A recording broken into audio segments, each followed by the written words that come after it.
Yeah, but only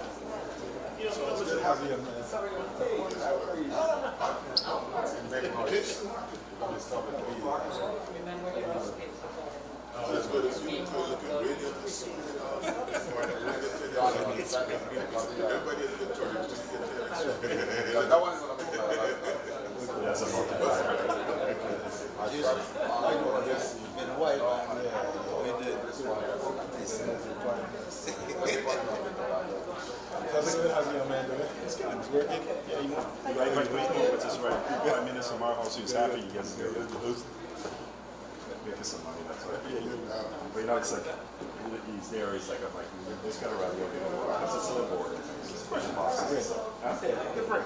Yeah, but for the work. Well, he's a reverse intern. He has to put in his internships now because he didn't have it. So. But,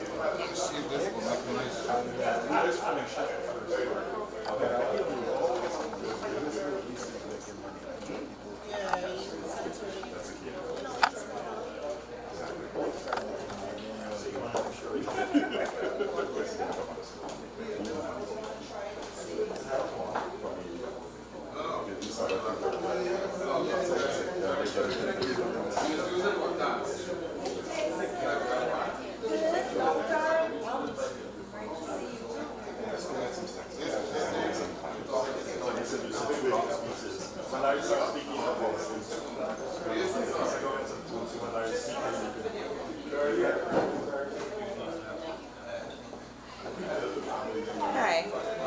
So somebody, of course, emailed us saying that she's a niece and she can't see. She got away.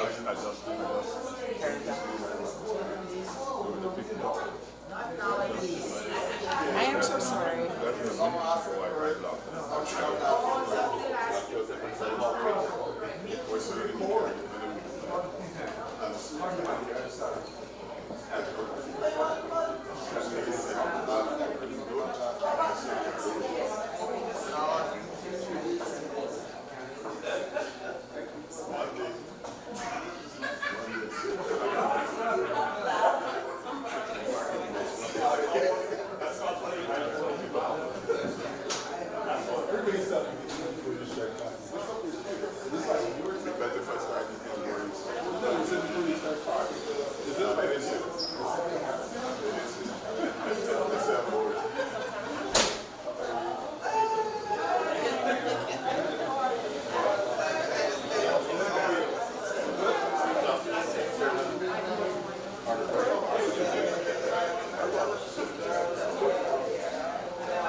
Oh, you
Ladies and gentlemen,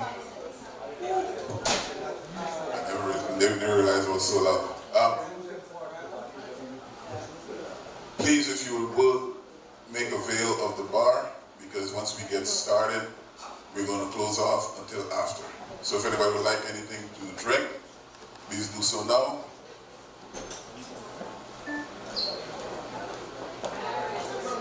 Thank you.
Testing usually means be quiet and listen up.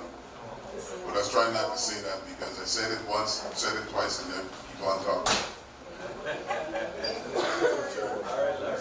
So the testing is over. Good afternoon, everyone. Very pleasant good afternoon to each and every one of you. On behalf of the Queens College Alumni Association New York chapter, it is my pleasure to welcome you here this afternoon to pay tribute to one of our scholars. It's good to see everyone. We're looking very radiant from up here. I don't know how it looks from the back.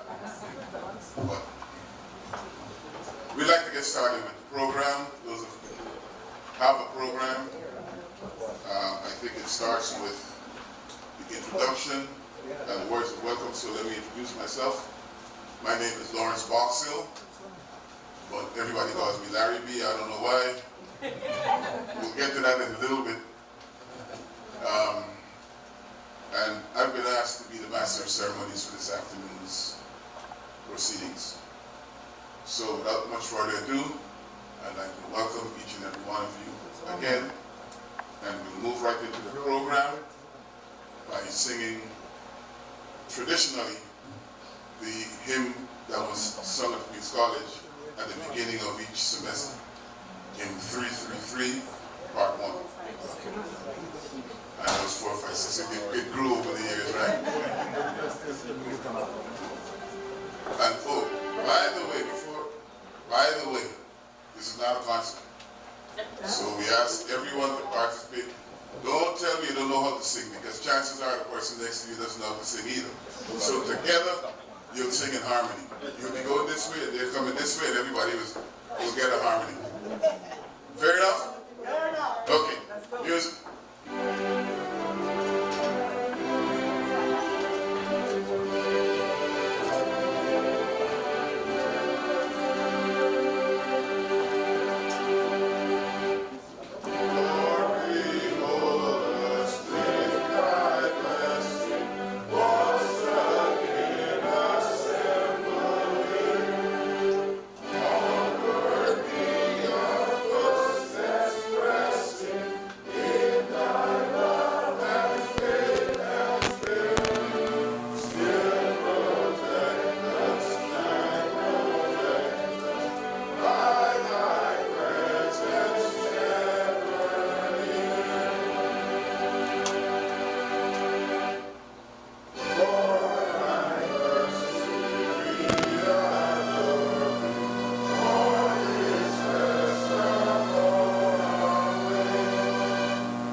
Notice I turned the mic off while we were singing because I didn't want to drown you with my melodious voice. So, I'll now ask you to join me in a word of prayer. Let us pray. Almighty and most merciful Father, we come before you this afternoon in prayer. We thank you for the gift of life. We thank you for sparing our lives to see this day. We thank you for bringing us safely here to this gathering, and we thank you for the purpose for which we have assembled. We pray, dear God, that everything that will be said and done will be pleasing in your sight. We pray for Godfrey Moore, who you have called home to rest. We ask that he has found a place in your heavenly kingdom where the weary are at rest. We thank you for the years that he spent with us here on earth, to be a friend, to be a mentor, to be a stalwart of the Queens College Alumni Association, and a friend to all that he met. And now that his work here on earth is done, and he's in that mansion built for those who have worked hard and earned their place, we pray, dear God, that he is now walking with the angels, and that he will continue to keep an eye of tender care over us who are left behind. We pray for his dear wife, dear God, Jocelyn, and his brother, Brian. We pray for all his friends and the rest of his family. Whatever we may fail to ask of you this day, God, we ask that you fail not to grant, because we ask all of these things in Jesus' name, who taught us to pray by saying, Our Father, who art in heaven, hallowed be thy name. Thy kingdom come, thy will be done on earth as it is in heaven. Give us this day our daily bread, and forgive us our trespasses, as we forgive those who trespass against us. And lead us not into temptation, but deliver us from evil. For thine is the kingdom, the power, and the glory, forever and ever. Let us all say, Amen.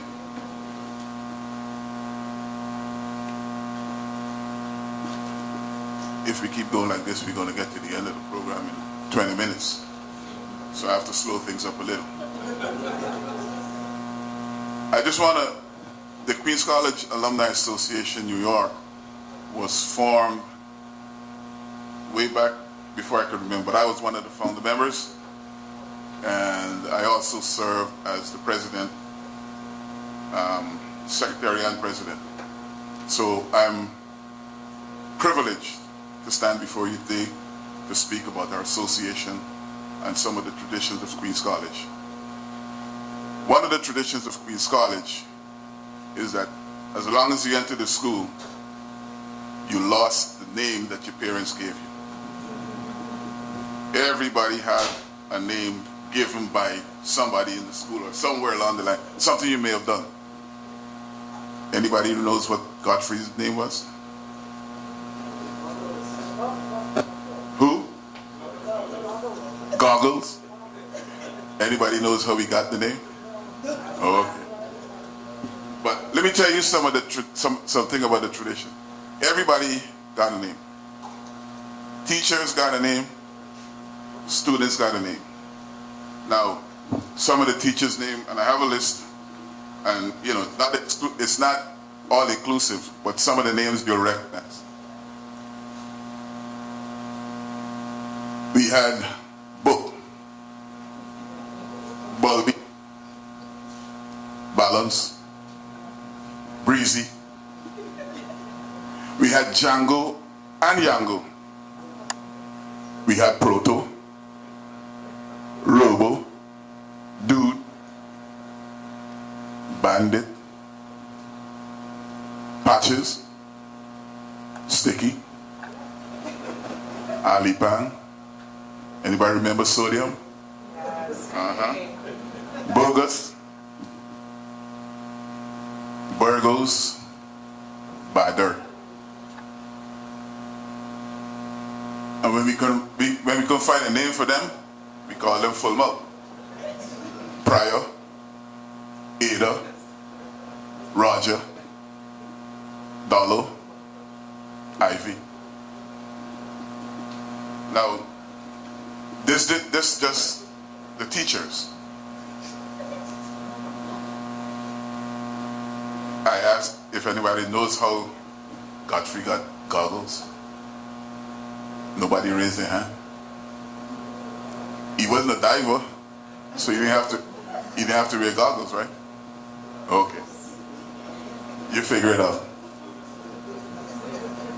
Now, some of the names assigned to the students. There was a gentleman who showed up to school the first day in some war boots. To this day, he still carries the name.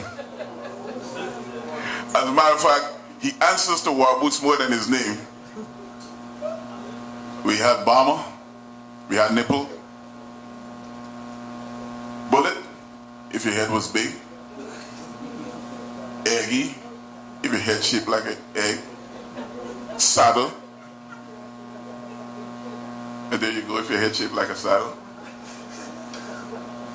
We had Bobo, coming up to Wallaby. Coming up to Wallaby. Now, when I started, there you go, there was Wallaby.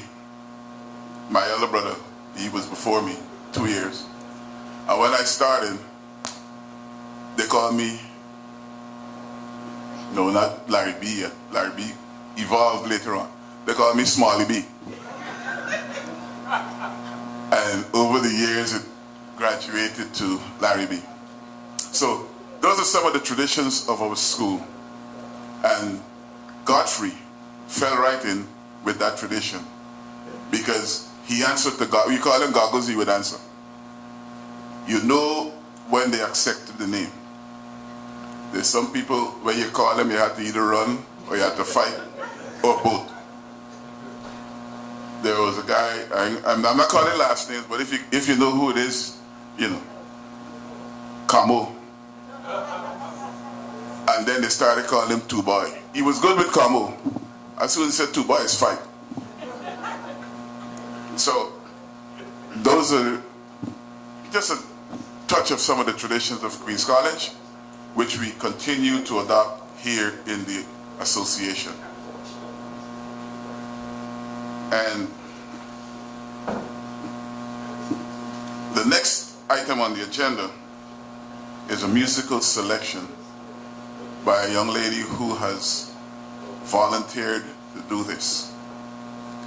And there's a little history behind it, and I'll let her tell you about it.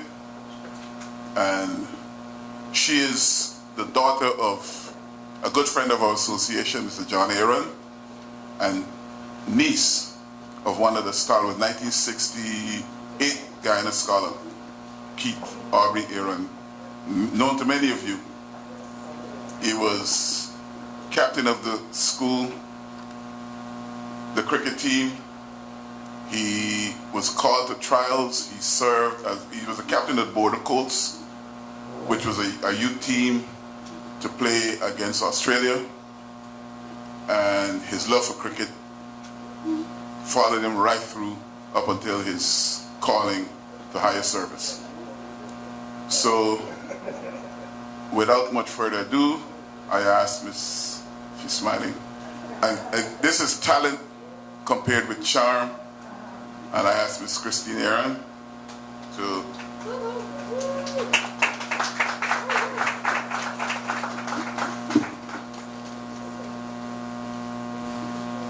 Good afternoon, everyone. So I'm really honored to be here, particularly because Uncle Godfrey told me I had to be here. Well before he anticipated, departing, he told me very firmly that I must sing at his funeral. So I feel a sense of duty. And I've really pushed through all the emotion of all of it, and missing him to be here. And I hope that the song that I'm going to sing brings you a bit of comfort. The song is called "You'll Never Walk Alone."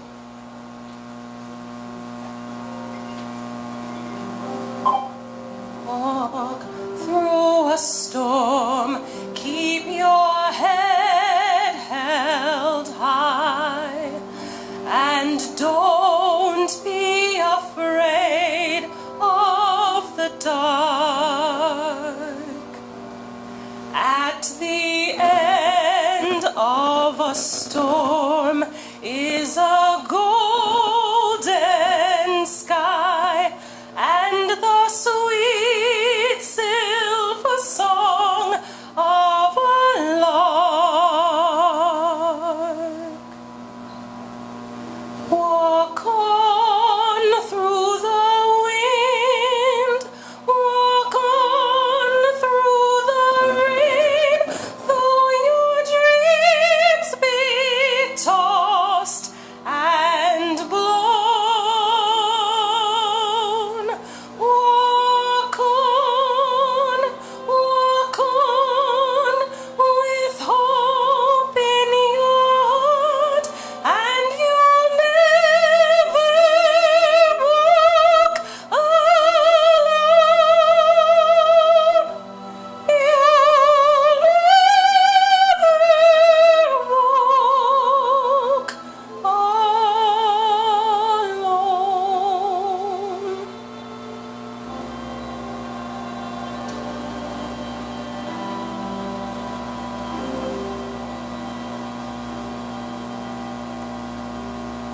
Thank you.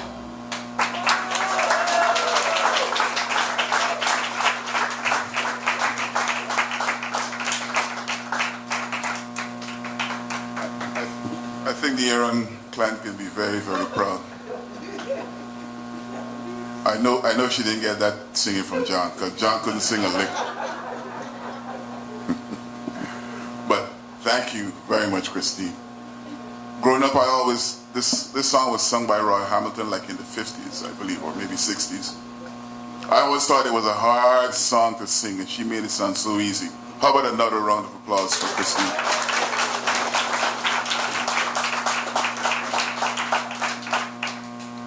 I have to go home and start practicing to sing that. Oh, by the way, please, you heard what she said. Uncle Godfrey asked her to do it. Don't go asking her. She shut off tonight. That's it. No more requests. In the beginning, I forgot to welcome those who are viewing this service or these proceedings. It's not a service. On YouTube. Welcome. I know that Brian Charlie said he was going to be looking. He did ask me to convey his condolences along with Lara. Yes, to you and the family. And he asked me to get your credentials. So I'll be doing that later on this afternoon.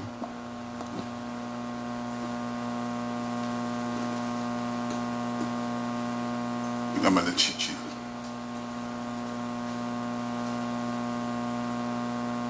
Brian Moore attended Peace College, and he was placed in B House.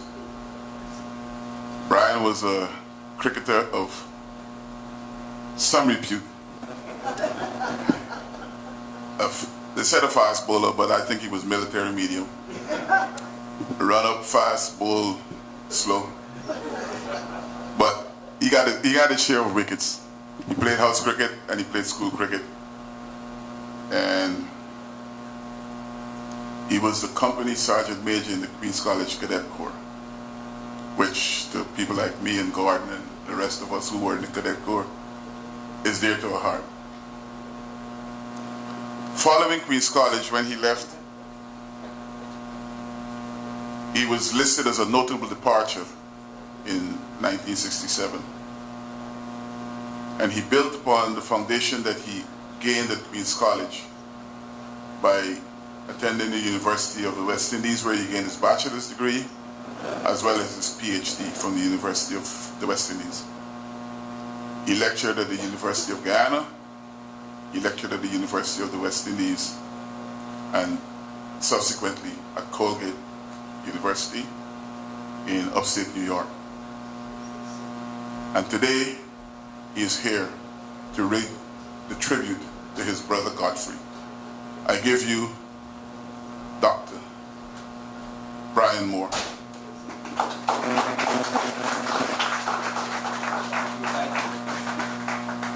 Thank you very much. Okay. I didn't know that Godfrey was so popular. The guy, I mean, when I see you, people turning out in bad weather, it is pretty good, but the last few days have been pretty bad. To come to this event, I think it would make him proud if he knew what is here happening today. So Godfrey was my younger brother, and we were very close growing up. But as we got older, I thought that Godfrey became a little enigmatic, and I'll explain that later on as I go continue with the tribute. One of the reasons why I thought so, of course, was that he was fiercely protective of his privacy. He didn't yield an inch. You could probe and probe and probe Godfrey would tell you anything. And in fact, I last saw him in June this year, and it became quite obvious to me that he was ill. He he had lost a lot of weight, and he looked pretty frail, walking with a walking stick. I haven't seen him for a long time before that, in fact. But he wouldn't tell me what was wrong with him. He just kept it to himself. And that's the kind of person he was. He would talk a lot of stuff, but when it came to his private life, he kept it to himself, even from his brother.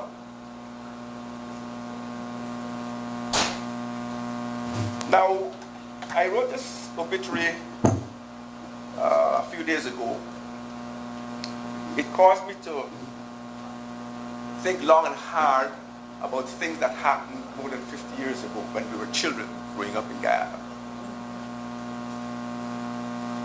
And one of the things that occurred to me as I was thinking about Godfrey, first of all, it led me to think about Godfrey Moore now that he's gone. And when he was alive, he was alive, I'd pick up the phone if necessary or text him or something like that. But now that he's gone, it caused me to reflect a lot about him, think a lot about him. And it dawned on me that there was a lot about his adult life, particularly here in New York, that I didn't know about, and that I would learn later on as I began to think about. By the way, we get a lot of information about him from our CIA. I'm concerned. Yes. So I've been asked to read the obituary, but what I will do is to, from time to time, deviate from the actual text of the obituary, just to say a little bit more about the Godfrey Moore that I knew growing up in Guyana. So he was the second of 3 children that my parents had. And as a child, he was small and stuff. Now, I said that when I wrote that, it didn't occur to me, I knew that Godfrey was always smaller than I was, but it didn't occur to me how small he was. And when I saw some pictures recently, I said, wow, he was really tiny. He was really tiny. And in fact, he remained small until his years of use. I think he must have did it just sprouting up when he was about 15, 16. I did well. But still, he was quite small. But that didn't stop him from engaging in normal childhood activities. He was running around. We played indoor and outdoor games. We converted a tennis racket into a basketball hoop and played in the yard and so on. And as you may, those of you who were alive, you must have been seeing some people like me in the 50s, late 50s, and early 60s. You know that the hula hoop was a big thing, and Godfrey was doing his thing with the hula hoop.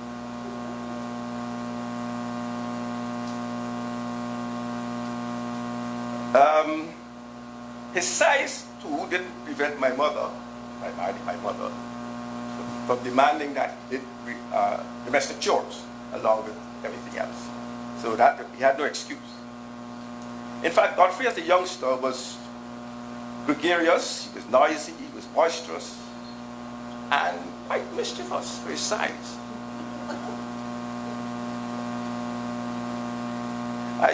I neglected to say that his middle name was Everton, and he was given that name in honor of Everton Weekes, the cricketer, Barbadian cricketer, who had the year before Godfrey was born, had scored 5 centuries, consecutive centuries in Test cricket. So my father clearly, or mother, clearly liked the name Everton and gave him that name. Incidentally, Everton Weekes was also a small man.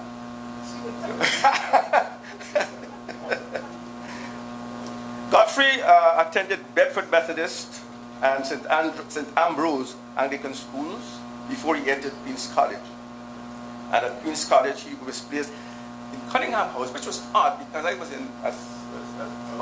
in Raleigh House, B House, and he went into Cunningham House, which was an odd thing because brothers tended to be placed in the same house.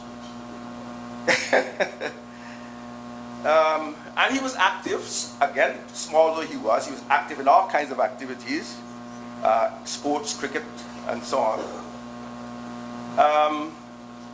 He wasn't as good a player as his brother, but he was all right. He was decent. He was decent. He played in the yard and so on, and he could hold his own. He was also a member of the junior choir, and then when his voice changed with puberty, he had to step down from that.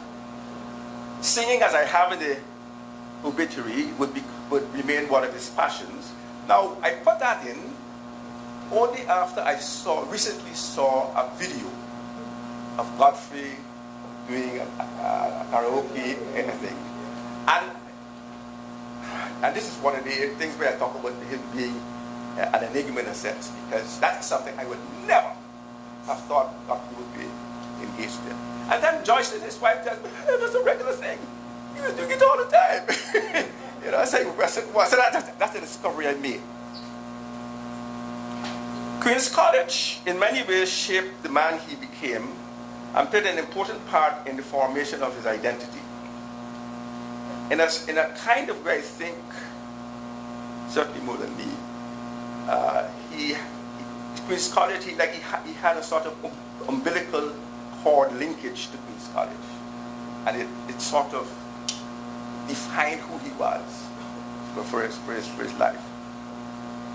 And of course, it is clearly manifested in his devotion to the Alumni Association. That every time I came to New York, Godfrey had something to do with the Alumni Association.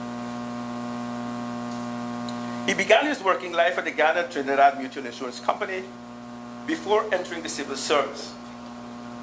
However, as conditions in Guyana became more challenging by the 1980s, he departed for the United Kingdom. Now, he was in fact the last of our siblings to leave Guyana. He left in the 1980s.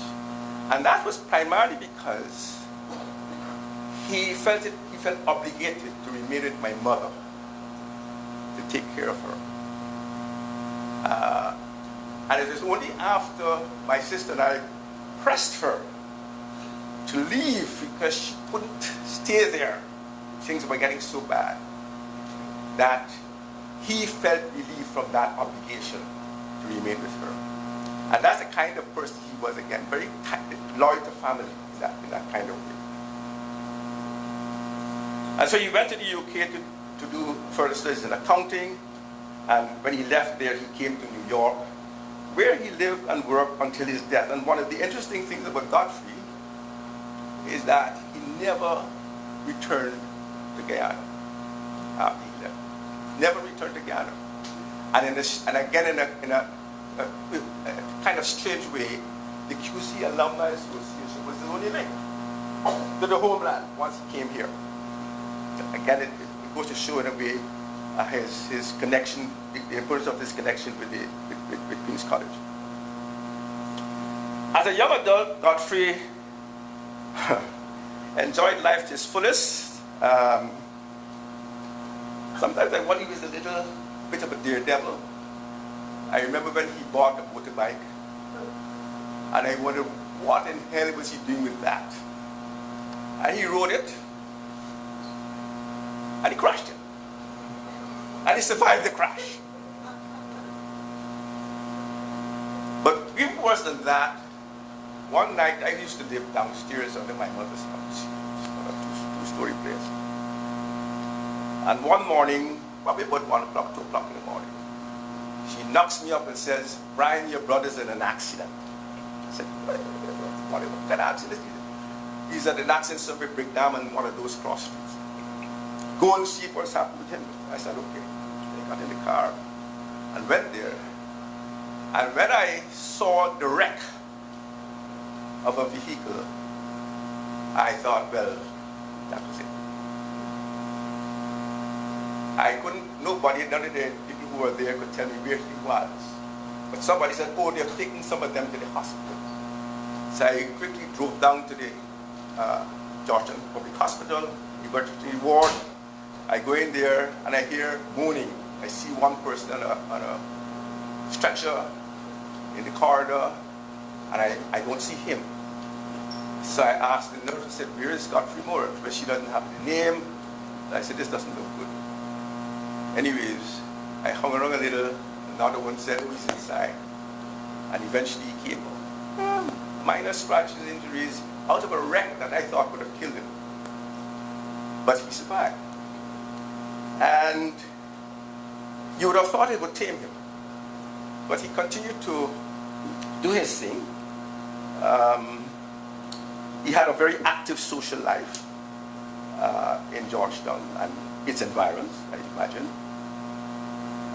And I have to admit that he was a pretty good-looking guy. He put me to shame. He put me to shame. He was good-looking. No. So that it seems to me that he saw a lot of wild oats in his youthful days. I don't know, I'm just guessing. I just guessing. As a person though, he was affable, he was affectionate and caring with loved ones. As I said, he was loyal to family. His decision to remain with our mother, when everybody else had gone. And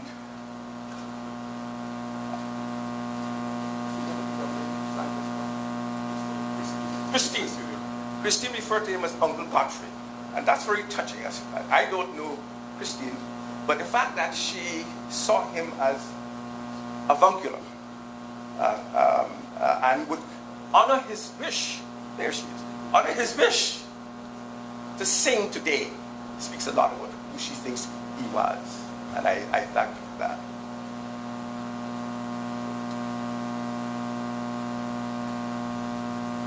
Godfrey was not a man of many words. As I said before, especially when it came to his private affairs, he wasn't going to tell you anything, like pulling teeth. But he was quite vocal and animated when he was engaged in discussion or argumentation on topics that interested him, and especially sports and politics. When he migrated abroad, he did undergo some life changes, I think. He became more mature, I hope. He took on jobs in New York at the Chemical Bank, Reuters, TNT Express, and then eventually retired. He married Joyce and Crane, which brought great joy and happiness and stability to him. I think in some way she tamed him.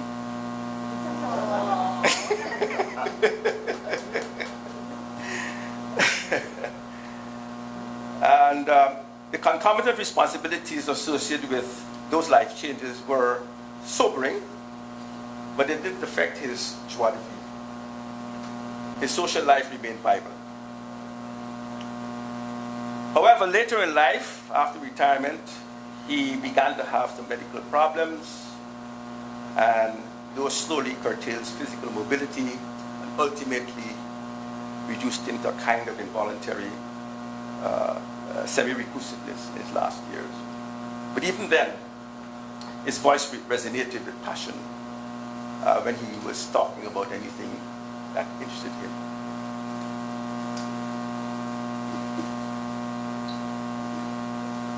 Two things of interest to me at any rate, I'd like to say about Godfrey.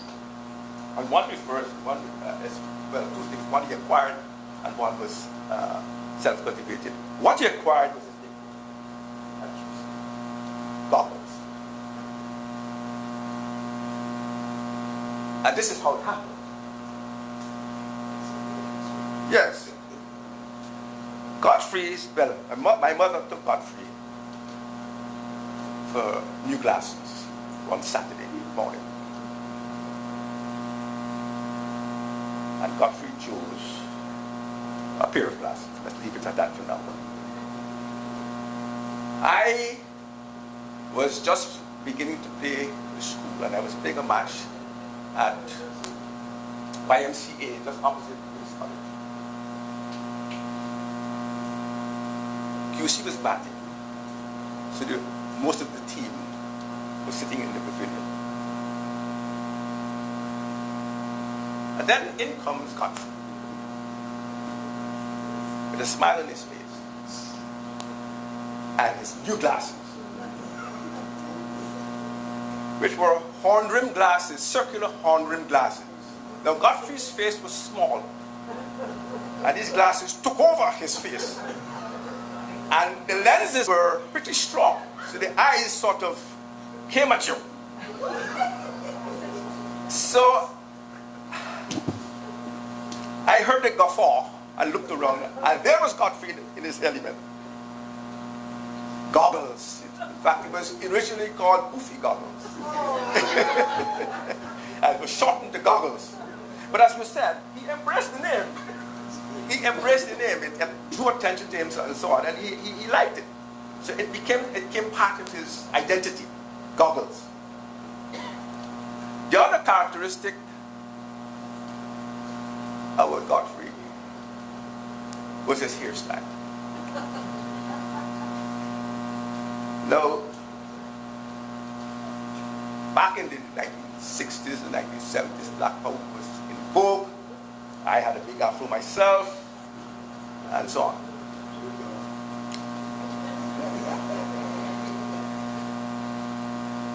But Godfrey never gave up the afro. So I have a theory about that. Throw it out.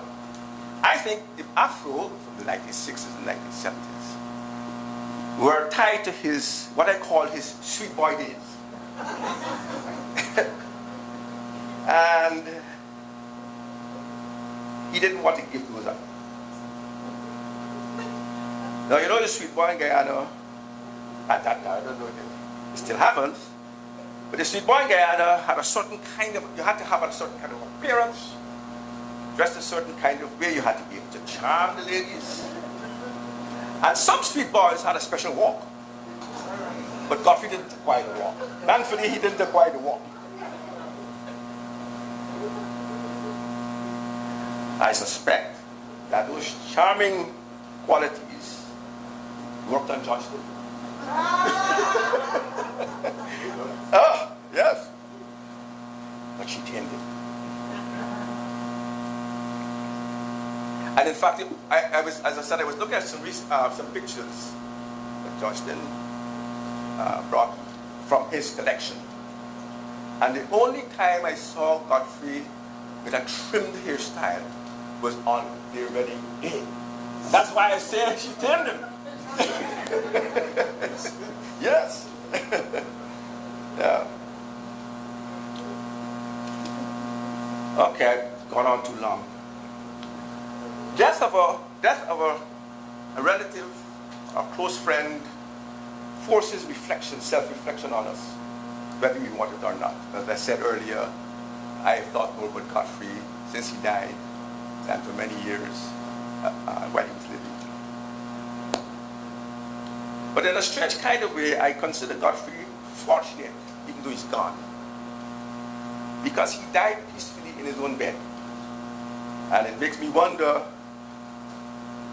if I will be similarly fortunate to die in my own bed. That said, Godfrey lived his life his own way and on his own terms. And may he rest in peace. Thank you.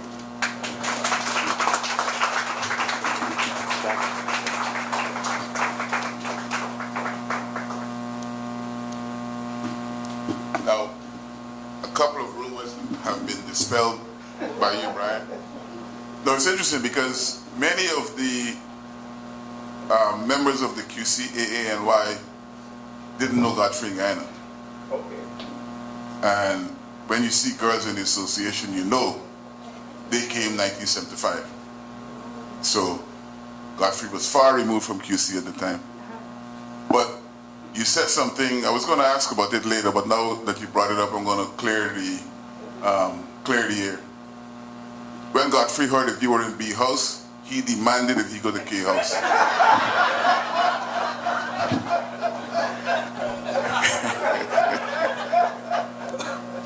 As a matter of fact, when he went to school as M-O-R, he left out one O. He didn't want to be associated with you.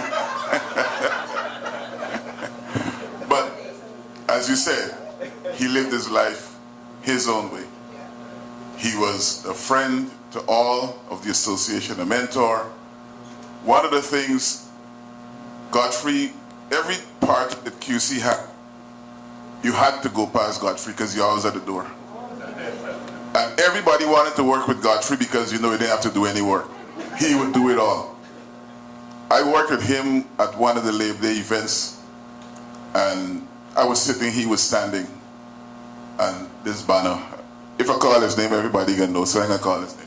But he came up, and he came to Godfrey, he said, listen, I want to go and see if my friends are inside, you know, can you let me pass? Godfrey said, give me $20 and you can go in. If they're there, stay. If not, come back and give you $20. Never saw him again. Godfrey said he think I born yesterday. But that was Godfrey. Little quips. Oh, Godfrey was, when we used to meet at 1 on Newport Street in Brooklyn, when Godfrey was always the second person to be there. I was always the first. I had the keys. So I would try to get there early.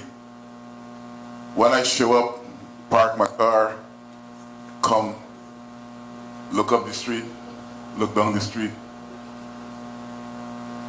As I'm opening the door, I see a car door open. It's Godfrey. He was already there. One day I thought I had him, because when I got there, I looked up the street, looked across the street, up and down. I didn't see any car doors open. So I opened the door as I'm going in. Something told me to look back. When I look back, a car on the next block, the doors open. So he fooled me. But he was always punctual. As soon as he got there, he would help me in starting to set up meeting and so on.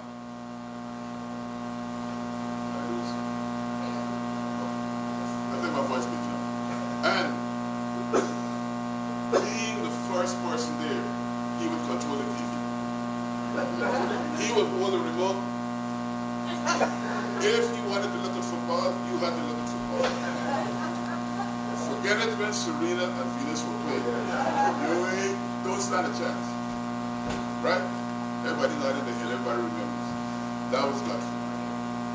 Memories of Godfrey. Moving along with the program, we have a formal reading by a poem on death by Khalil Gibran, presented by Corinne. Now, Corinne currently serves as the organizing secretary of the association. She knows, or she was one of Godfrey's mentees. She held him dear, and I hope that she can come up and read the poem for you that would please Godfrey. Corinne?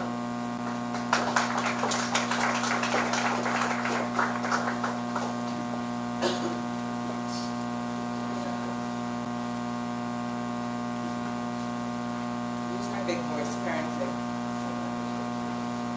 Can I say something before? So, my father taught at QC. My brothers went to QC, and I also went to QC. My second father is Rashid Jackson, a graduate from QC, and he did well. QC produced some amazing citizens, and QC also produced Godfrey,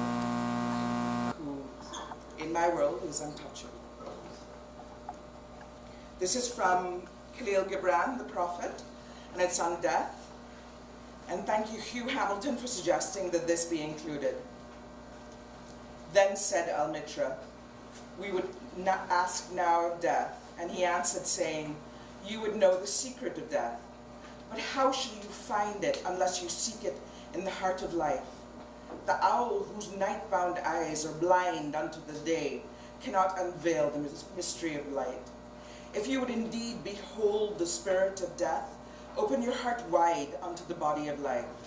For life and death are one, even as the river and sea are one.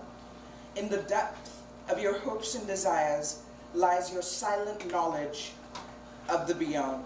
And like seeds dreaming beneath the snow, your heart dreams of spring. Trust the dreams, for in them is hidden the gate to eternity. Your fear of death is but the trembling of the shepherd when he stands before the king, whose hand is to be laid upon him in honor. Is the shepherd not joyful beneath his trembling, that he shall wear the mark of the king? Yet is he not more mindful of his trembling? Ah, you're upon with the king. Are you fixing us? Yes. Thank you for fixing us.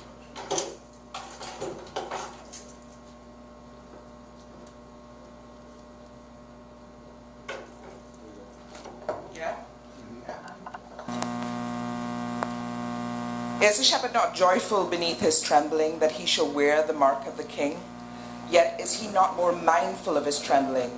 For what is it to die, but to stand naked in the wind, and to melt into the sun? And what is it to cease breathing, but to free the breath from its restless tides, that it may rise and expand and seek God unencumbered? Only when you drink from the river of silence shall you indeed sing. And when you have reached the mountain top, then you shall begin to climb. And when the earth shall claim your limbs, then shall you truly dance. I really believe that Godfrey is dancing, climbing, singing, unencumbered right now.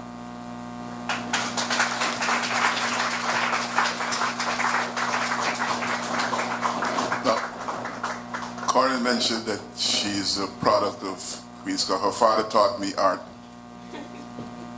You might remember Donald Luck, art master. So she comes from a family. You're original Queen's College, right? You didn't come from Bishop's. 1975, the year you all done better. Yeah, yeah. You see, I open my mouth and she stick her foot right in it. But thank you very much, Karen. And now we have a video tribute, which is going to be hosted by the Vice President of the QCAANY, Mr. Lancey Conyers.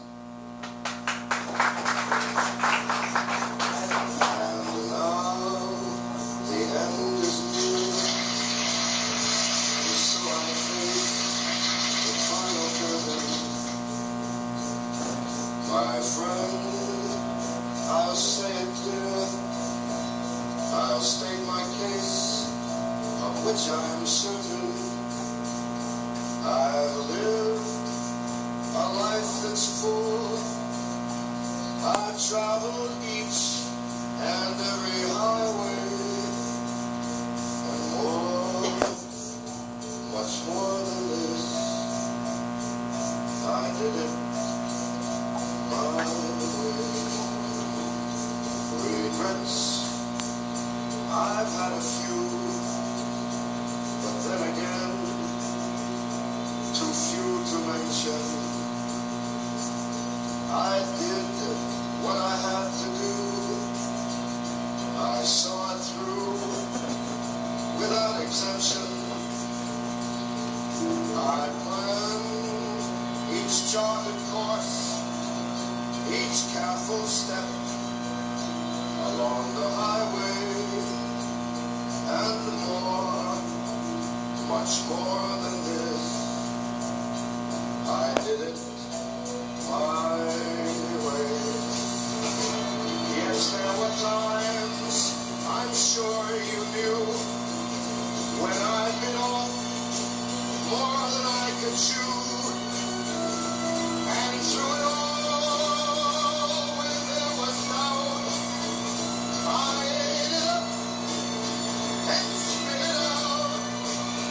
I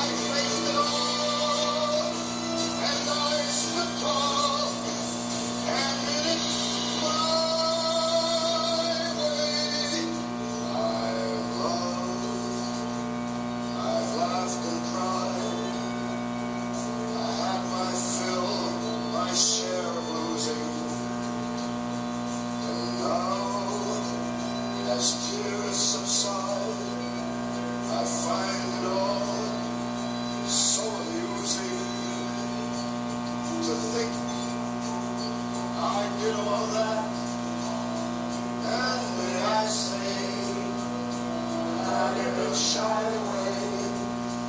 Oh no, not me. I did it my way.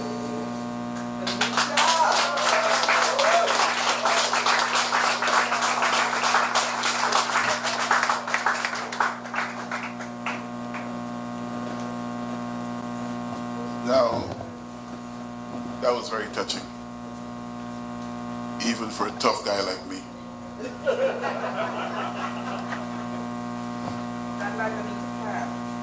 Yes.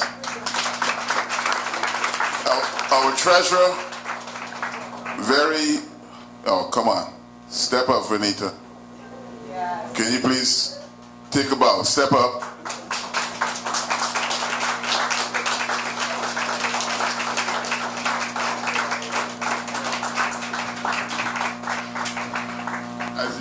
As you can see, she's humble, polite. I called her and she came. This is really about you, right? No, thank you. I'm not easy to mess up, but that one messed me up because I saw so many pictures that told the story of Godfrey. Young and vibrant to the waning days. You could see in some of the pictures where he was standing with the cane as he was gradually getting weaker and weaker. Thank you. And now a few people have volunteered to pay tributes. I don't have a list of them, but you know who you are. You've spoken to John? No, John Campbell, not Johnny, right? I know you're one of them. So, if you want to start, by all means. Yes, tributes, we're open. I don't want to invoke the 2-minute rule just yet, but if you got 2.5 minutes, you're going to see me stand up and the gong show, you know what's coming next.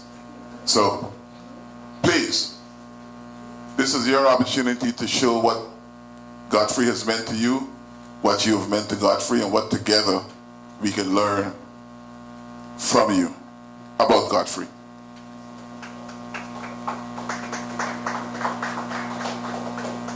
And I said it is open to all, but there are some who volunteered, so we want to make sure we get those in. And John was already chopping at the bit, so please, John.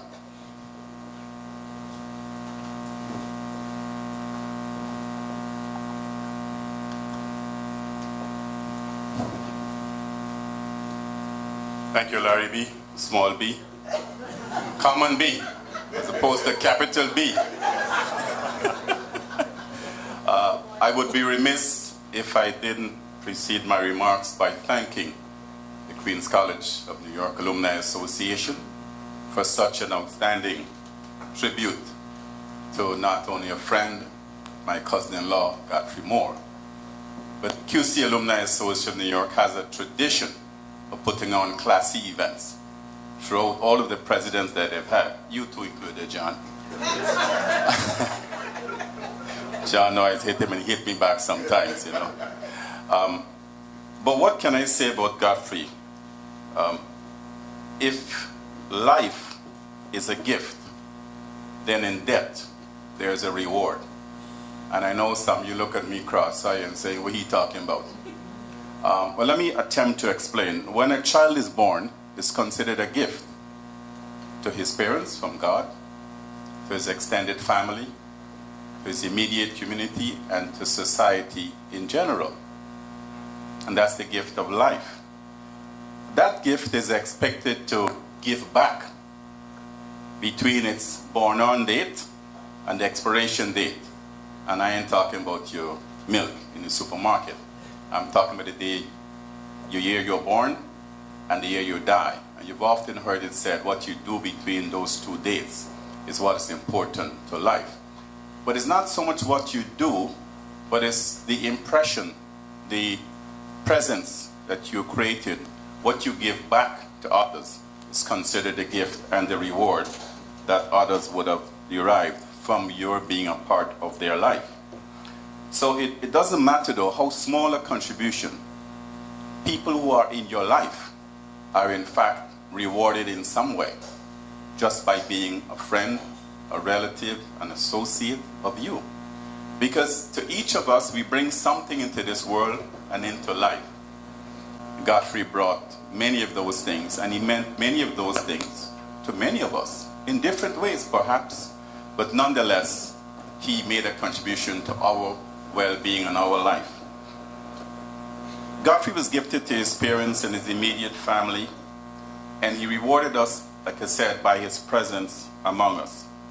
His contributions, or simple contributions to a conversation, was rewarding. Godfrey can talk about anything from politics to sport and a whole myriad of other subjects matters. I remember from time to time, Godfrey would call me and tell me what number 45 said, what stupid thing number 45 said.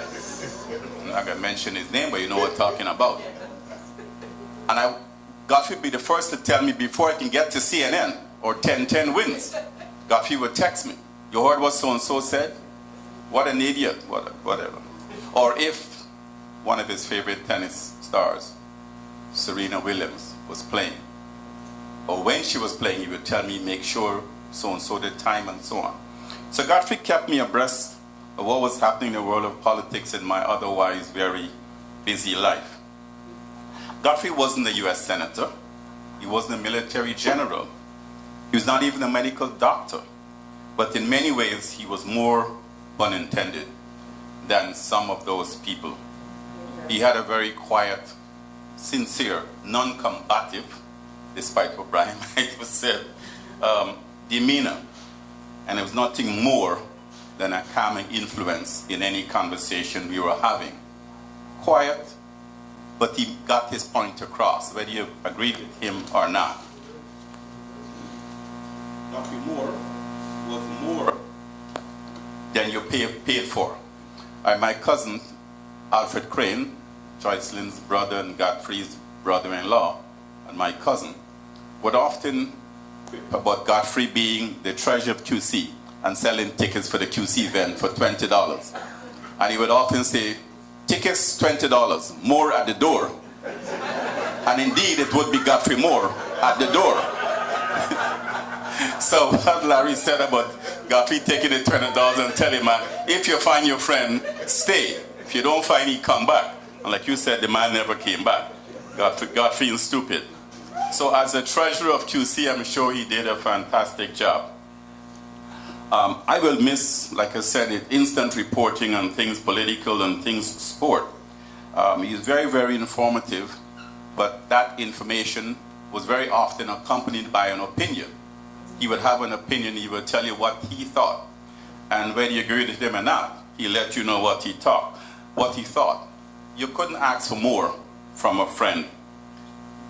His absence from us is indeed a loss, but we've all been rewarded more in some way or another by his presence among us.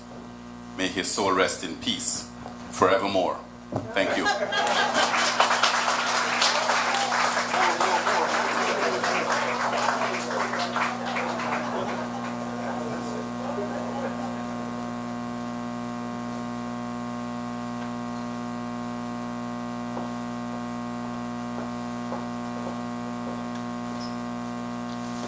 Good afternoon, everyone, or good evening. I'm Karen Morgan, and I met immediate past president. But anyway, I met Godfrey in 1994 when I first walked into the Queens College Alumni Association meeting. Back then, we met on Washington Avenue, and I was always struck by his quiet demeanor, very enigmatic enigmatic, as you said. When, it wasn't until after he passed that I found out, indeed, he had siblings. Because Godfrey did not speak about anything personal. So I think he really did capture that part of him very well. What also did capture, what is captured in the obituary, and what jumped out at me is this part. Godfrey's quiet, calm, yet authoritative voice and demeanor resulted in the conclusion of many discussions that were headed in the wrong direction. His thoughtfulness and insightfulness was sought out by many in challenging situations. So I saw Godfrey for the last time in June. Atlantis had a breakfast brunch thingy, and he was there. I hadn't seen him in a while. He came over, and we gaffed a long time. And we, went over from the beginning of QCA and why my involvement in 1994, talked about, all of the big ones that came and went. Burnley's contribution, the first time we had a ball in 1996 at Cordon Bleu. We talked about how, he said, Burnley at the time said, we should have a formal ball every year, because when men put on shirt and tie, they stop being beasts and become men.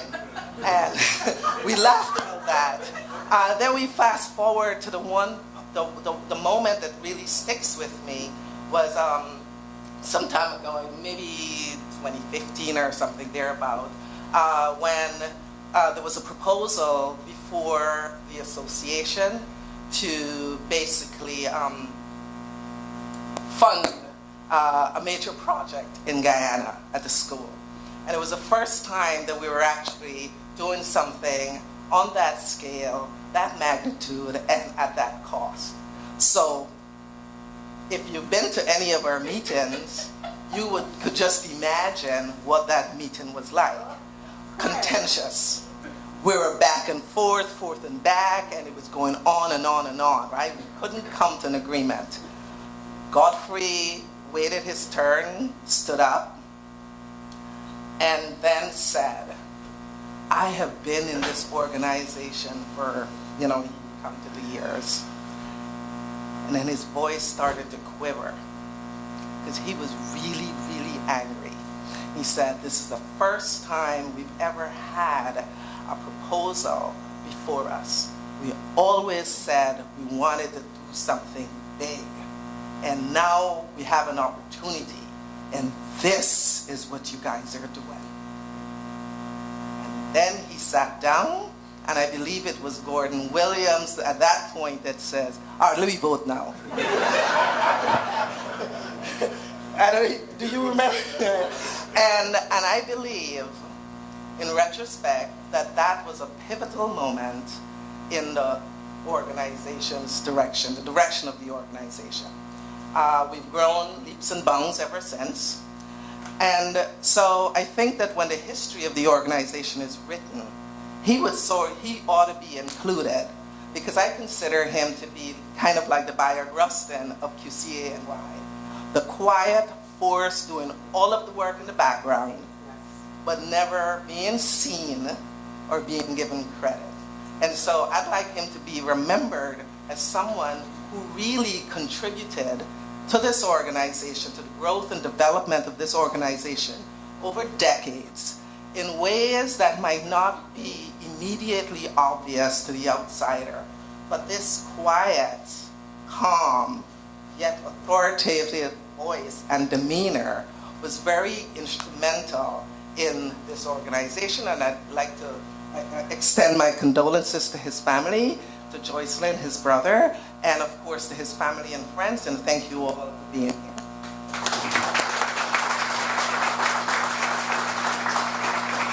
You see how life is? She forgot it was Godfrey who nominated her to be president of the association. And she served as the first female president of QCAANY. 2 terms. Another thing, Godfrey never engaged in an argument that he lost. The floor is still open.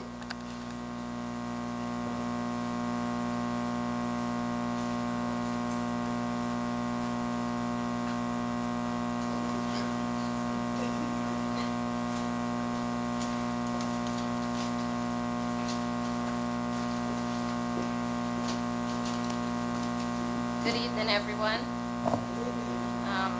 Thank you for coming. I have not had the pleasure of knowing Godfrey for as long as many of you here today. But the 5 years of friendship was truly a blessing. I met Godfrey right here at the ex-GDF Association on my very first QCNY event. And he was, as always, and as he always has been, very welcoming to everyone he came in contact with. And I always admire Godfrey's commitment, punctuality, and willingness to help in any situation. In fact, it was because of his commitment to the association and his presence at every event and meeting that we knew that something was wrong when we missed him at 2 events in a row. First, our fun day on August 6th, then our monthly meeting on August 13th. He was truly one of a kind, a fixture of the association, and one who will be missed dearly. So sleep in peace, Godfrey.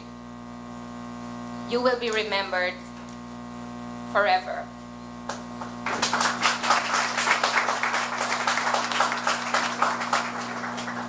Hello, good evening. I'm Karen Cole, and thank you so much for being here. Finita and I are standing side by side. What you don't know is that Finita is really very, very amazing and special and kind. So we had our meeting, and Finita said to me, Karen, I didn't see Godfrey online, you know? So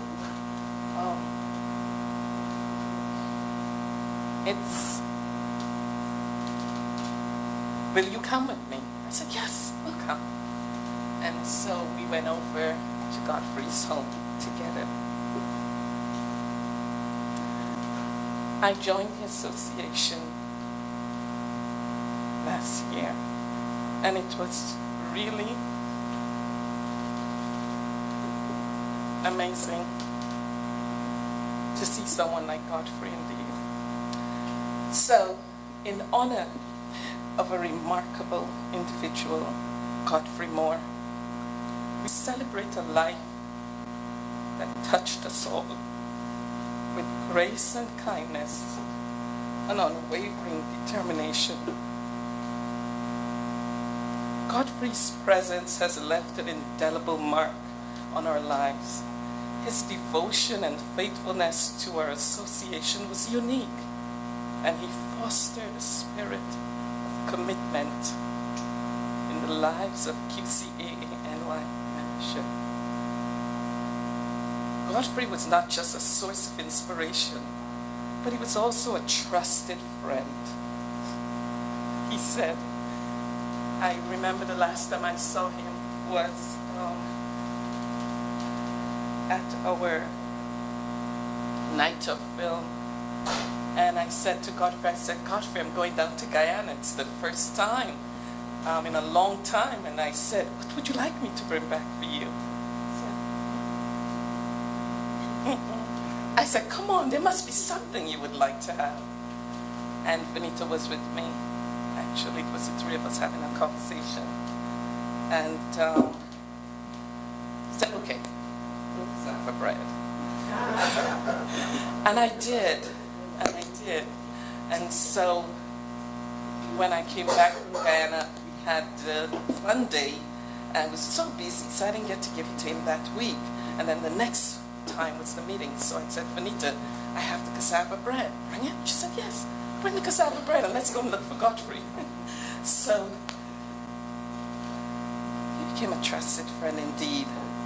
His wisdom and guidance were invaluable. Beyond his professional achievements, Godfrey's warm heart and genuine compassion touched everyone fortunate enough to know him. As we bid farewell to Godfrey, we carry with us the memories of his laughter, wisdom, and his countless moments of shared camaraderie. Though he may no longer be with us in person, his spirit lives on in our hearts and in the work we do as the New York Alumni Association of Queens College. We not only mourn for the loss of our extraordinary colleague, but also cherish the privilege of having known such a wonderful person. In his memory, let us carry forward the lessons he taught us about dedication, kindness, and the power of a positive spirit. Rest in peace, dear Godfrey, knowing that you will forever be cherished and missed. Thank you.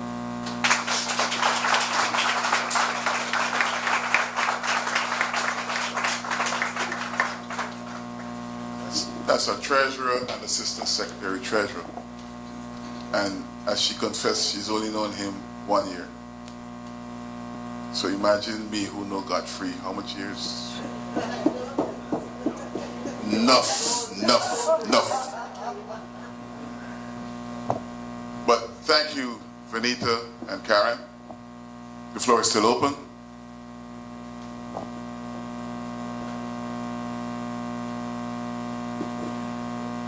Not because I'm standing here doesn't mean you can't come up. I'm going to sit down.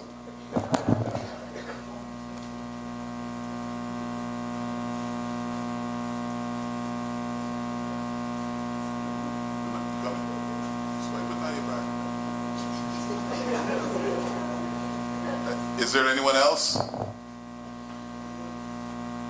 Now, if Godfrey made an impression on Karen that much in 1 year, can you imagine his big brother, who has known him for 74 years, right? That's what the thing said. 1949 to now. I've been to QC, I could add and subtract. Anyone else? Going left, going right, no? Okay.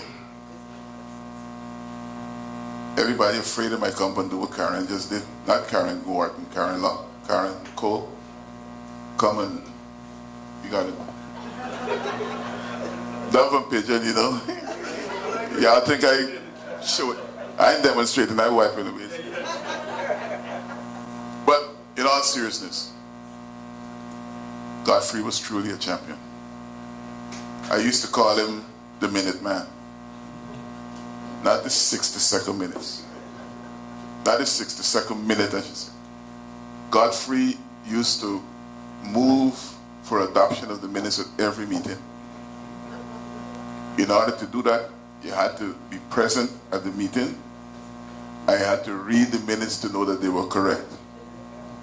And if you go through our records, from the time he joined the association up until his departure, every meeting that he was present, and at that meeting and following, he would move for the adoption of the minutes. That is dedication.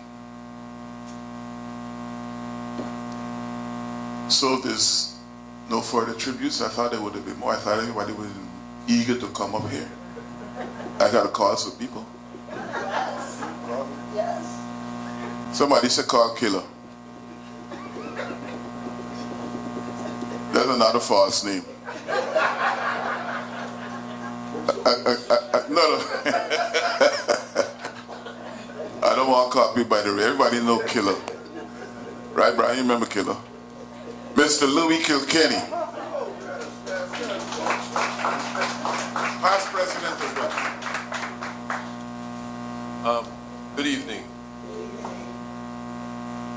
actually, it's one of the few times that I don't quite know what to say. But, yes, one of the few times that I know it. But it's really a very significant thing to be at this event. I remember when I joined the association and I walked into the meeting, the first meeting, and I said, "What about him?" You know, and I think I asked somebody, and they said, "Godfrey Moore." You know, "Oh, goggles." Yeah. So yes, and that is how I got to know him. And you didn't remember that? Yes, Godfrey used to move for the, what was it? He'd move for the adoption of the minutes. And who used to second? Me. You don't even tell me, you know. Yes. So it's really, you know, to be here at this particular time, you know, there is an element of sadness. I must say just an element, because, you know, Godfrey, I don't know, I knew him a long time, but then of course I didn't know him that well, because, you know, I had seen him in a long time, and then of course when I joined the association, then he was there, he was an active member, so I saw him all the time, but we never really had any conversations.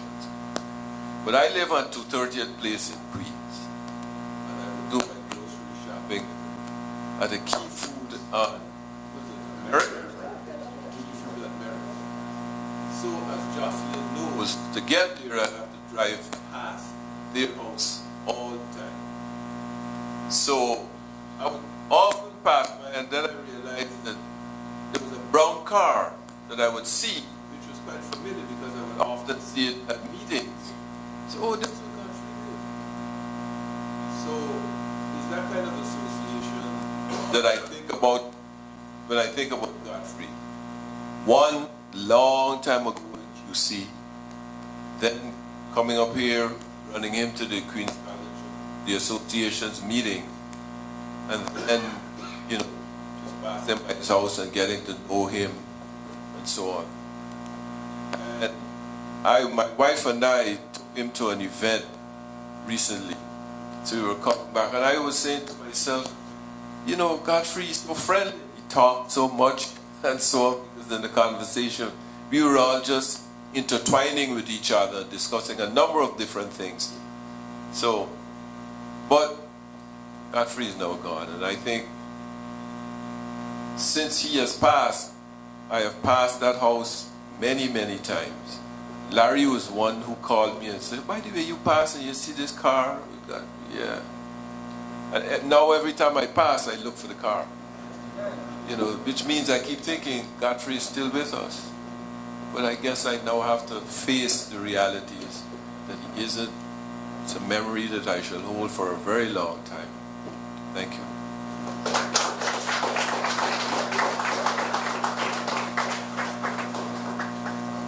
Mr. Kilkenny is also a past president of our association.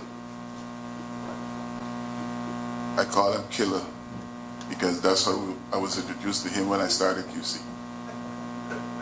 Bullet and everybody, Morrow, everybody, Killer, Killer, Killer. And who's this Killer?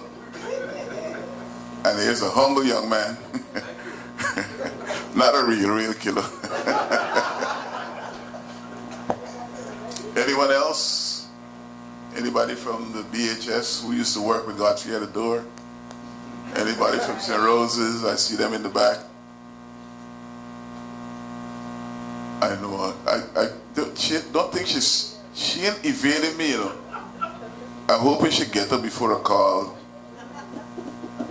You over in the corner, sir. What? Everybody looking back. Look forward, not in the back. Yes, you. I got calling him. Yes.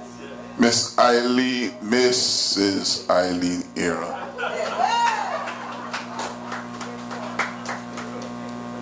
We know what Godfrey meant to you.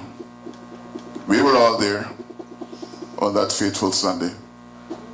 Eileen?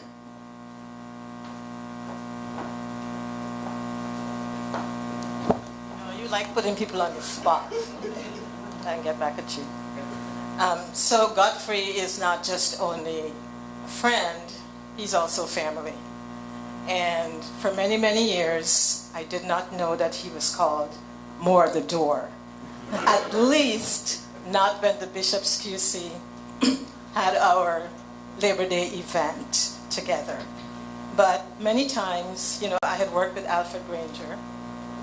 He was the counterpart and I was the Bishop's High School one.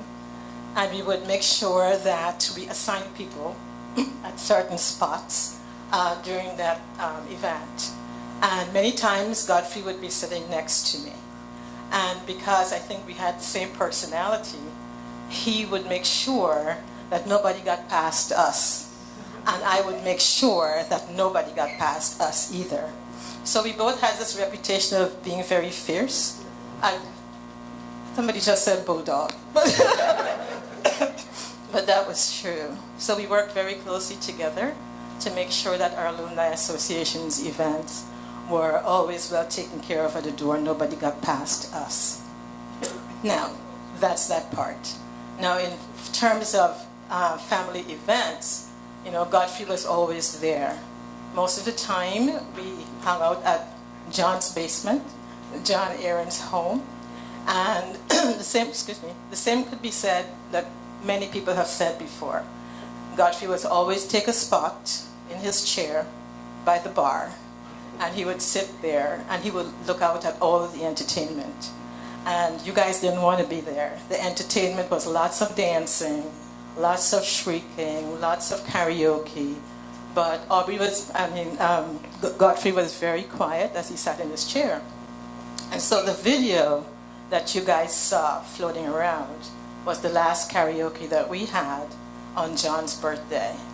And when Godfrey got up to sing, we all started clapping because we wanted to hear the song.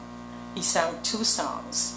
At the end of both songs, we were very still and very quiet because we did not know that he had such a fantastic voice. And he sang, and then just quietly walked back and sat down at his seat.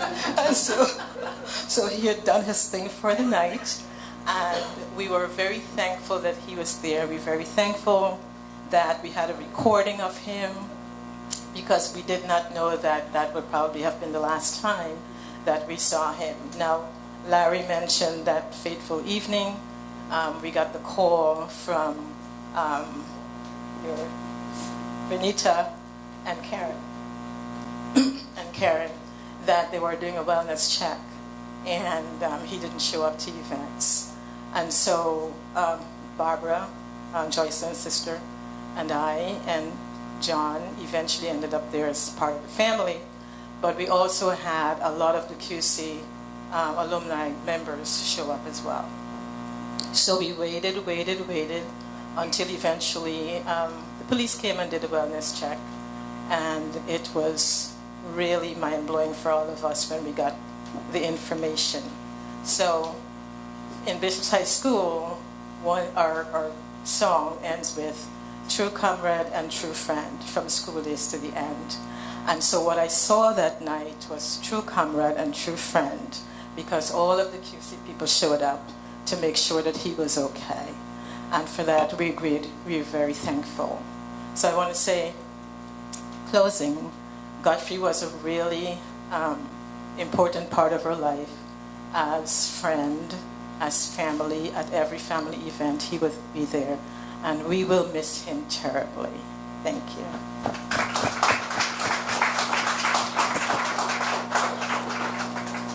You know, the city saved the best for last. True story. If there's no one else, and I don't see anyone raising their hands or signaling me from my left or right or even in the back, we move on with the program, and the next item is a poem by Dr. Terrence Omega Blackman. He's also a past vice president of our association.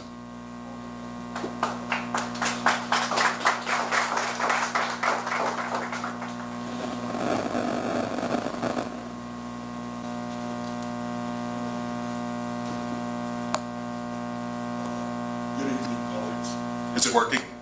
Good evening, colleagues. So since there was, perhaps I am going to ask the indulgence to give my tribute and the thing that I was scheduled to do in the program. I want you to turn the page to the second photo page on the bottom right.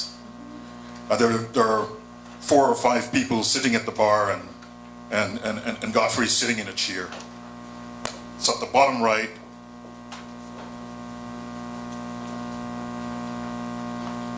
actually on the first photo page, on the bottom right of the first photo page, do you see it?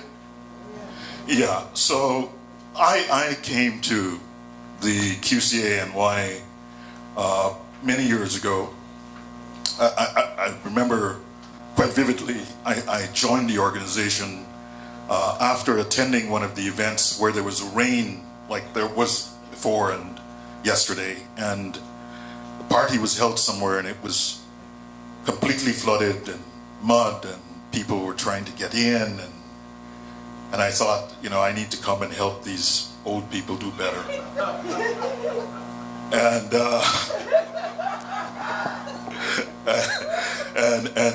And so I came, and I met the older, now old folks, and I wanted to kind of say, Lance at the back, Gordon, Alfred Granger, who's been mentioned before, Wayne King, Louis, now in North Carolina, and it was like coming home to some older uncles or relatives, and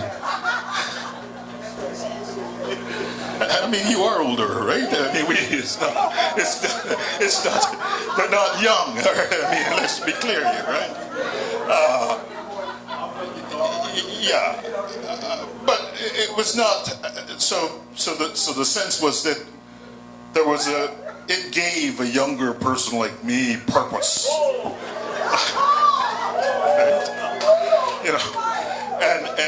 And young people at a certain age, look for purpose and guidance, and being in this community gave me purpose. And I was always intrigued by Godfrey, because I can say without fail that in every single meeting, that was the chair that he sat in, and this was mentioned by many people here, and he would have a Corona, and he wouldn't eat. I was always struck by this. He wouldn't eat. We'd have huge pantry of food. I said, Godfrey, you getting something? He said, no, not eating. But as was said, he had the quality, and I'll say my addition of this quality. It's a special kind of quality. You see, someone, Karen Wharton spoke to it a moment ago. Somehow when he spoke, it ended the thing. It decided the thing in this moment. And it was such a beautiful, self-contained man. Knowing, I noted you guys did the Frank Sinatra, and I felt that was appropriate. And I was searching for something like the Frank Sinatra to share in this moment, to kind of give the sense of someone who's, as Karen Wharton said, whose contribution to this organization is immense, but it's not immense in saying lots of things all the time, but it's just immense in saying the right thing at the right time in the right moment. And that's a beautiful, beautiful quality. And it made me think of, a poem that and this is what I meant to say, this is what I meant to add before I spoke on the formal death of the comrade. It's many of you might not like my choice of Rudyard Kipling in this moment. Obviously, the white man's burden and all of the other things that go with it. But Rudyard Kipling was a beautiful poet. And one of his poems, I think, captures the sense of Godfrey in a really beautiful way, and it's If. And I will try to give a good sense of that. Well, I see if I've lost no, I haven't lost it. I will give a sense of If. So this is my parting image of Godfrey. If you can keep your head when all about you are losing theirs and blaming it on you, if you can trust yourself when all men doubt you, but make allowances for their doubting too, if you can wait and not be tired by waiting, or being lied about, don't deal in lies, or being hated, don't give way to hating, and yet, in the black and gold, bound together by the crests, bound together, except I noticed he decided not to join your house, but bound together in this sense. And so the thinking was that we should remember our comrade. And so I wanted to share Martin Carter's Death of a Comrade. Death must not find us thinking that we die. Too soon, our banner trait for you. I would prefer the banner in the wind, not bound so tightly in a scarlet fold, not sodden with your people's tears, but flashing on the pole we bear aloft, down and beyond this dark lane of rags. Dear comrade, if it be you speak no more with me, nor smile no more with me, then let me take a patience in the calm. For even now the greener leaf explodes, sun brightened stone, and all the river burns. And now from the morning vanguard, moving on, dear comrade, I salute you, and I say death will not find us thinking that we die. Thank you.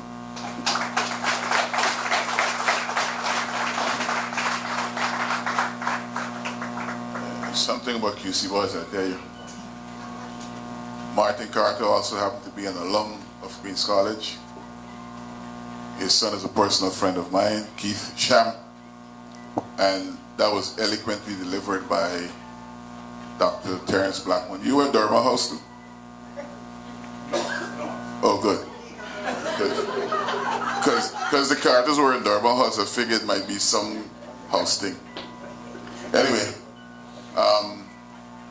we're winding down our program, and all that remains is for the thanks, words of thanks, and Jocelyn has volunteered to start.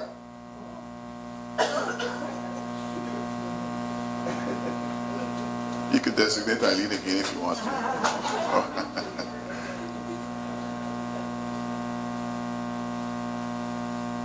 Ladies and gentlemen, this is Jocelyn Crane Moore. I know her as Crane. She's more Crane than anything else.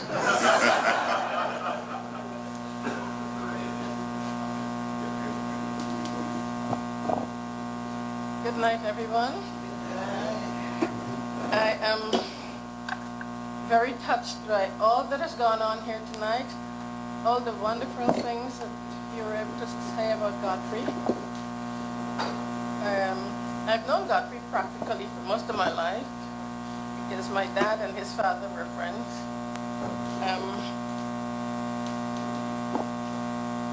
As we say, Godfrey was very quiet. Very well, with his personal affairs, even at home. So, you can understand. I want to thank Benita and Karen, the young ladies who called me night when they got to the house, because I was in Georgia at the time. And I normally have a habit of not answering my house phone. That's the number Paul had given them. But for some reason, the phone rang, and I picked it up and said, "Oh, it's not spam, let me answer it." And that's how I got in touch with them, to have things, to find out all that was happening in New York at the time. And feeling very alone away from it all. I thank all those who were outside there, showing their interest in Godfrey. Because when my sister and my cousins also came by, we were, having dialogues all along.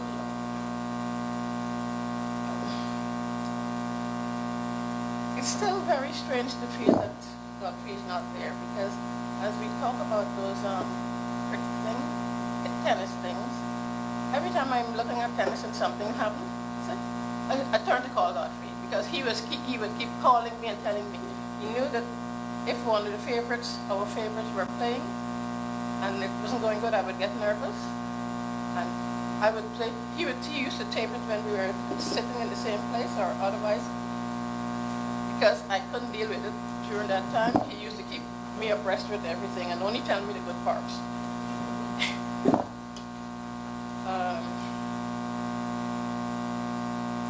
It's very difficult, even though we weren't in the same place all the time, because you don't imagine. I always thought I would be gone before he did, and always putting my papers together for that.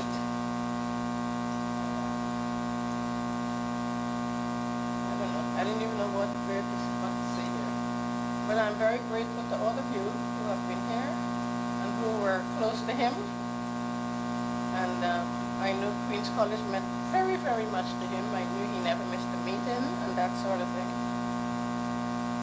And what else? I just thank you all for being close to him and giving him something to be in New York for.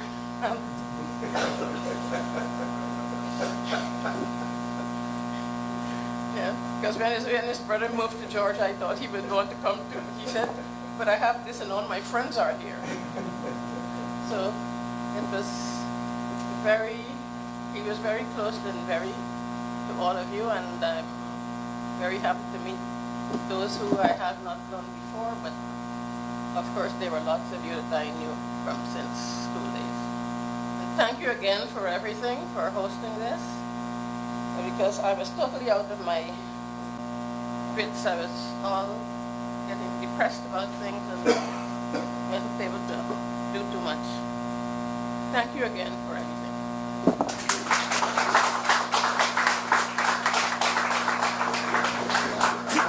You see, Godfrey didn't have to sue because she knew all his life. I just want to add my little 2 cents to this. I want to thank John, who first ever in contact with, and told me he was trying to organize this and so on. I want to thank you profusely. Even when I was coming here, I didn't anticipate what has happened with me. And it has turned out to be a particularly touching experience. When I started this, before reading the obituary, I said I didn't know that Godfrey was so popular. I want to change that. I didn't know that Godfrey was so loved.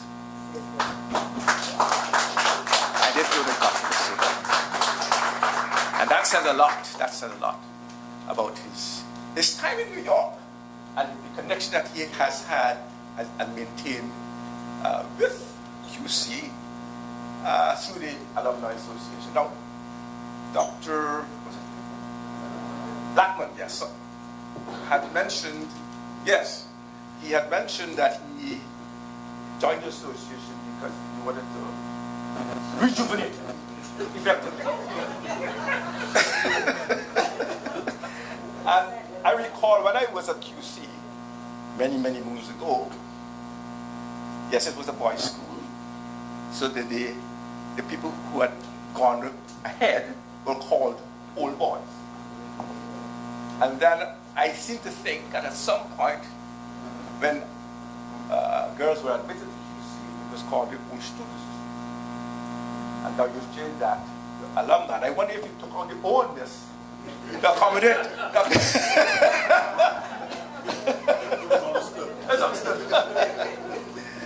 Yes, but anyway, I just want to say thanks very much to all of you for the love and so on that you've displayed today. I mean, well,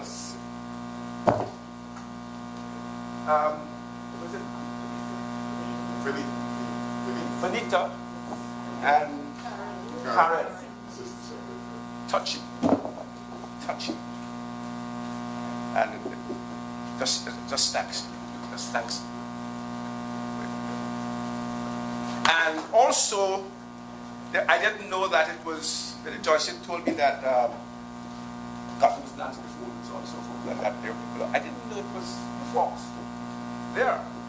And again, it shows the kind of caring that you have for your fellow members. So thank you for that. Thank you for that.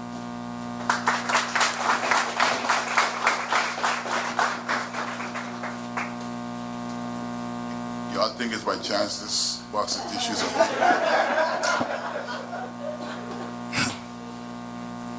Anyway, we're almost to the end of our program, the formal program, and the only thing that's left is to hear from the president of the QCAANY, Mr. John Campbell.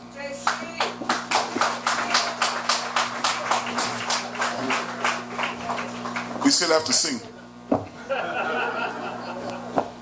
Thanks, Larry.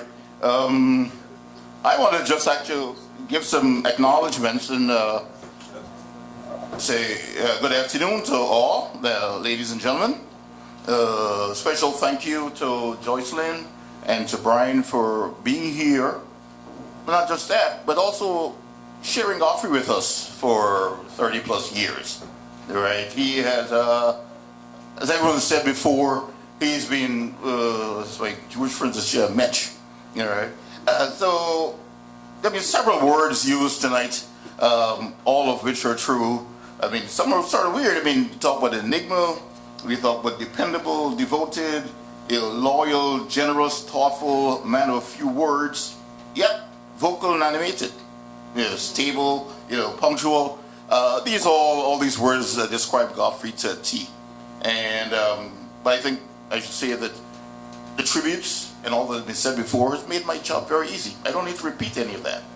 I'm just gonna, I gotta say, I was really thrilled and felt really good that two people, very erudite people like Dr. Blackwood and Karen Wharton, picked up on some of my words, which meant so much to me, and the fact that they repeated them made me feel really good.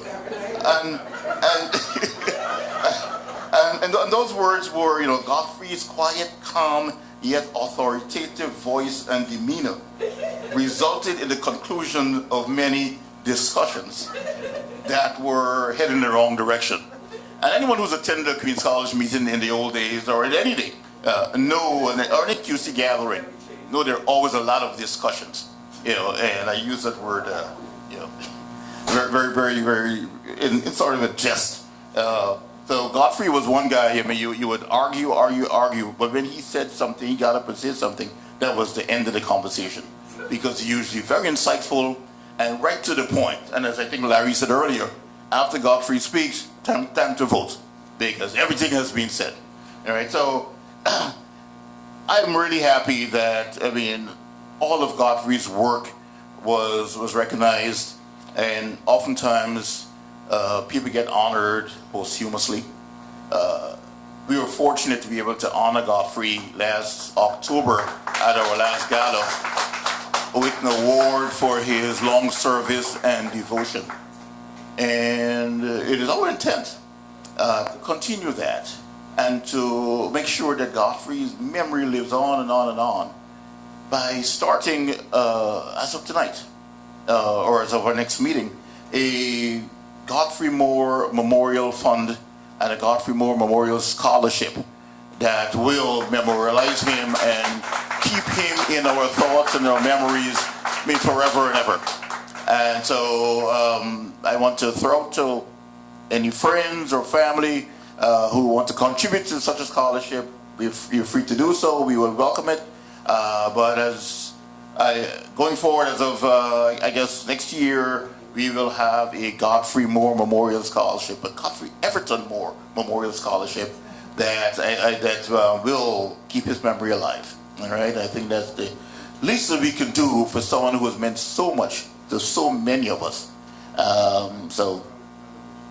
What?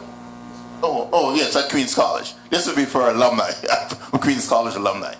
So that's all I want to say tonight. At the end of the program, we're going to have, of course, our closing hymn, as was always sang at the end of every term at Queen's College. We'll have our school song, and we want to invite everyone here to join us for some jerks, for some food and some drinks, and for some fellowship. Okay, so I'll take over Larry's role and say next in line we're going to sing the Lord. 333 Part 2. Lord, dismiss us with Thy blessing.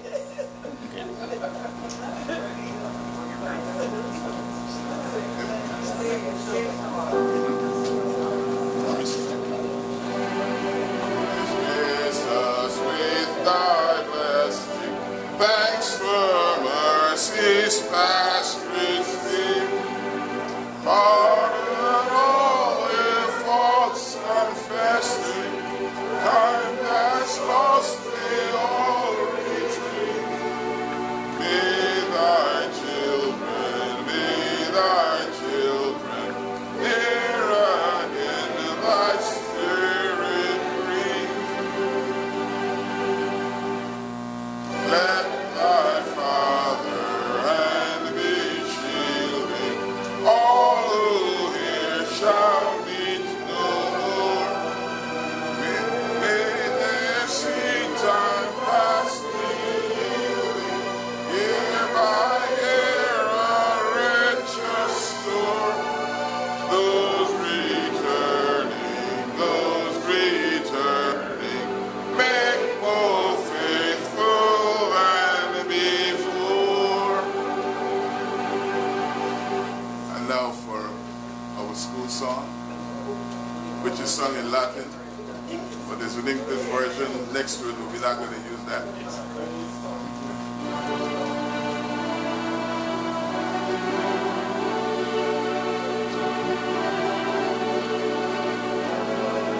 First verse only. Laude gratimus solae, nostrae conditores, discenam iubet ludo, et clamore mores, corpus sic sanam inservadit, reginae collegium, sic honor vitae.